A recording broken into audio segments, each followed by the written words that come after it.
Hello friends, welcome to the lucky vlogs.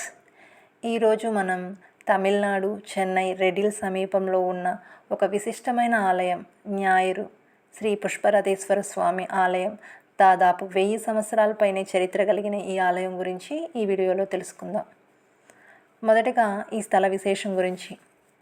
ஞாயிறு అనే పదం తమిళంలో సూర్యుడు అని అర్థం.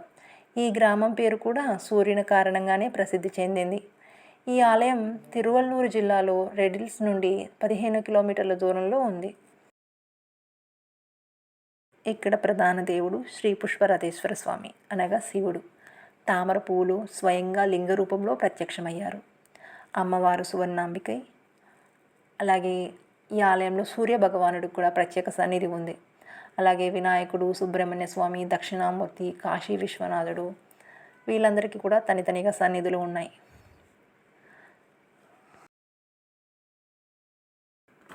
స్థల పురాణం గురించి చెప్పాలంటే, ఒకసారి సూర్యునికి బ్రహ్మదేవుని వలన శాపం వచ్చింది. దుఃఖంలో ఉన్న సూర్యుడు ఇక్కడికి వచ్చి సరస్సులో ఉన్న తామర పుష్పాలతో శివుడిని పూజించాడు.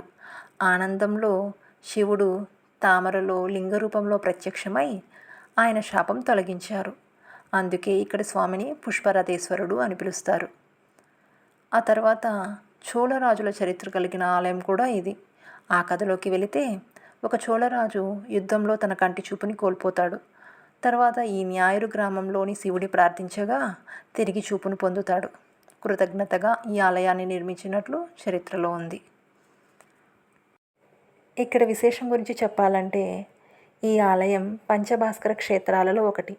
ప్రతి సంవత్సరం చైత్రమాసంలో మొదటి 7 రోజుల పాటు సూర్యకిరణాలు నేరుగా శివలింగం, ఆ తర్వాత అమ్మవారి మీద పడతాయి. ఈ సమయంలో స్వామికి ప్రత్యేకమైన పూజలు చేస్తారు. సూర్యుడు స్వయంగా శివుడికి పూజ చేస్తున్నట్లుగా భావిస్తారు. ఈ అరుదైన దృశ్యాన్ని చూడడానికి జనాలు ఎక్కడెక్కడి నుంచో వస్తూ ఉంటారు. ఆ తర్వాత ఇక్కడ విశేషమైన చెట్లు కూడా ఉన్నాయి. అందులో మొదటిగా నాగలింగం వృక్షం. ఆలయ ప్రాంగణంలో ఉన్న ఈ వృక్షానికి దాదాపు శతాబ్దాల చరిత్ర ఉంది. ఇక్కడ భక్తులు ప్రదక్షిణలు చేసి కట్టెలు, నూలు కట్టి కోరుకుంటే కోరికలు నెరవేరుతాయి అని నమ్ముతూ ఉంటారు. ఆ తర్వాత తిరోడు మరం. చాలా అరుదైన వృక్షం ఇది.